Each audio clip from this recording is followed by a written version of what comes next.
Pen drive ಹಂಚಿಕೆ ಪ್ರಕರಣದಲ್ಲಿ ದಿನಕ್ಕೊಂದು ತಿರುವು ಪಡೆದುಕೊಳ್ತಾ ಇದೆ ಈ ಪ್ರಕರಣ. ಪ್ರೀತಂ ಆಪ್ತರ ಬಂಧನ ಬೆನ್ನಲ್ಲೇ ಶಾಸಕ ರವಿ ಗಣಿಗ ಸ್ಫೋಟಕ ಹೇಳಿಕೆ ಕೊಟ್ಟಿದ್ದಾರೆ. ಇದು ಟ್ರೇಲರ್ ಅಷ್ಟೇ, ಪಿಕ್ಚರ್ ಅಭಿ ಬಾಕಿ ಹೈ ಮೇರೆ ದೋಸ್ತ್ ಅಂತ ಗಣಿಗ ರವಿ ಹೇಳಿದ್ದಾರೆ. ಸದ್ಯಕ್ಕೆ ರೈಟ್ ಅಂಡ್ ಲೆಫ್ಟ್ ರನ್ನ ಮಾತ್ರ ಅರೆಸ್ಟ್ ಮಾಡಲಾಗಿದೆ. ಆದರೆ ವಾರದ ಒಳಗಾಗಿ ಪೆನ್ ಡ್ರೈವ್ ಸೂತ್ರಧಾರಿಗಳು ಕೂಡ ಹೊರಗಡೆ ಬರ್ತಾರೆ ಅಂತ ಮಂಡ್ಯದಲ್ಲಿ ಶಾಸಕ ಗಣಿಗ ರವಿಕುಮಾರ್ ಸ್ಫೋಟಕ ಹೇಳಿಕೆ ನೀಡಿದ್ದಾರೆ. ಯಾವತ್ತು ಹಿಟ್ ಅಂಡ್ ರನ್ ಮಾಡಲ್ಲ, ಮತ್ತು ನನ್ನ ಹತ್ರ ದಾಖಲೆ ಇಲ್ಲದೆ ಯಾವತ್ತು ಯಾರ ಮೇಲೂ ಸುಖ ಸುಮ್ಮನೆ ಸ್ಟೇಟ್ಮೆಂಟು ಕೊಡಲ್ಲ. ಆಮೇಲೆ ಟೈಮ್ ಪಾಸ್ಗೂ ನಾನು ಸ್ಟೇಟ್ಮೆಂಟ್ ಕೊಡೋನಲ್ಲ. ನನ್ನ ಹತ್ರ ದಾಖಲೆ ನಾವು ಚರ್ಚೆ ಮಾಡೇ ಯಾವತ್ತೂ ಸ್ಟೇಟ್ಮೆಂಟ್ ಕೊಡೋದು. ನಾನು ಅವತ್ತು ಹೇಳಿದೆ, ಈ ಪೆನ್ ಡ್ರೈವ್ ಹಂಚಿಕೆದಾರರು ಮತ್ತು ಮಾರ್ಕೆಟಿಂಗ್ ಮ್ಯಾನೇಜರ್ಗಳಾಗಿ BJPಯ ಮಾಜಿ ಶಾಸಕರೊಬ್ಬರು ಇದರ ಹಿಂದೆ ಬಲವಾಗಿ ನಿಂತು ಮಾಡಿರೋದು ಅಂತ. ಇವತ್ತು ಅವರ ಬಲಗೈ ಮತ್ತು ಎಡಗೈಗಳನ್ನ ಇಬ್ಬರನ್ನ ಅರೆಸ್ಟ್ ಮಾಡಿದ್ದಾರೆ. ಅವ್ರಿಗೆ ಬಾಂಬೆ ಕಟ್ ಹಾಕಿದ್ರೆ ಅವ್ರು ಬಾಯಿ ಬಿಡ್ತಾರೆ, ಎಲ್ಲೆಲ್ಲಿ ಹೆಂಗೆ ಪೆನ್ ಡ್ರೈವ್ ಹಂಚಿದ್ರು. ಇದನ್ನು ಮಾಡಿರೋರು BJPಯ ಒಬ್ಬ ಪ್ರಭಾವಿ ರಾಜ್ಯ ಮಟ್ಟದ ನಾಯಕ. JDS ಅನ್ನು ಮುಗಿಸ್ಬೇಕು ಅಂತೇಳಿ ಈ ಟ್ರ್ಯಾಪಲ್ಲಿ ಸಿಗಾಕೊಂಡಿರೋರು JDS ಅವರು.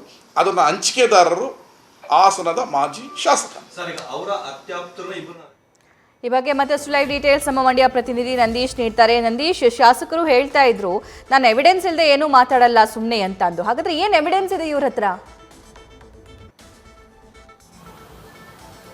ಖಂಡಿತ ಸಭಾ, ಕಳೆದ ಒಂದು ವಾರದ ಹಿಂದೆ ಇದೇ ರೀತಿಯ ಒಂದು ಸ್ಫೋಟಕ ಮಾಹಿತಿಯನ್ನು ಬಿಚ್ಚಿಟ್ಟಿದ್ರು. ಅಂದ್ರೆ ಒಂದು ಕಡೆ ಕಾಂಗ್ರೆಸ್ನ ಮೇಲೆ ಒಂದು ಕಡೆ JDS ಹರಿಯಾಯ್ತಾ ಇದೆ. ಅಂದ್ರೆ ಈ ಒಂದು ಪೆನ್ ಡ್ರೈವ್ ಬಿಡುಗಡೆ ಪ್ರಕರಣದಲ್ಲಿ DCM DK ಶಿವಕುಮಾರ್ ಅವರ ಕೈವಾಡ ಇದೆ, ಕಾಂಗ್ರೆಸ್ ಸರ್ಕಾರದ ಕೈವಾಡ ಇದೆ ಎಂಬ ಆರೋಪವನ್ನು ಮಾಡ್ತಾ ಇದೆ. ಆದ್ರೆ ಮಂಡ್ಯದ ಕೈ ಶಾಸಕ ಗಣಿಗ ರವಿಕುಮಾರ್ ನೇರವಾಗಿ BJPಯ ಮೇಲೆ ಆ ಒಂದು ಆರೋಪವನ್ನು ಮಾಡಿದ್ರು. ಅಂದ್ರೆ ಈ ಎಲ್ಲಾ ಪೆನ್ ಡ್ರೈವ್ ಬಿಡುಗಡೆ ಹಿಂದೆ ಸೂತ್ರಧಾರ ಅಂತಂದ್ರೆ ಮಾಜಿ, ಅಂದ್ರೆ BJPಯ ಮಾಜಿ ಶಾಸಕ ಎಂಬ ಮಾತುಗಳನ್ನು ಕೂಡ ಹೇಳಿದ್ರು. ಅಲ್ಲದೆ ನೇರವಾಗಿ ಪ್ರೀತಂ ಗೌಡರ ಮೇಲೆ ಅವರು ನೇರವಾಗಿ ಆರೋಪವನ್ನು ಮಾಡಿದ್ರು.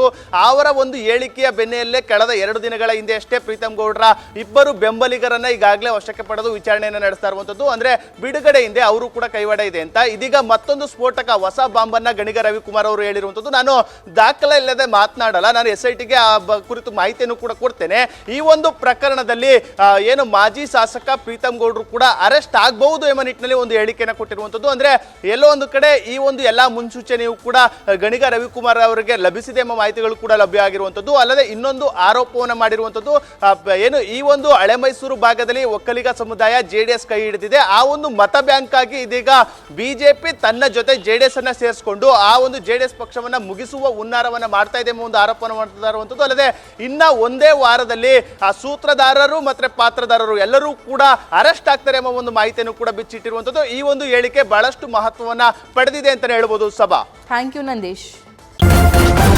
ನ್ಯೂಸ್ ಫಸ್ಟ್, ನಿರ್ಭೀತಿಯಿಂದ ನಿಮ್ಮ ಪರವಾಗಿ.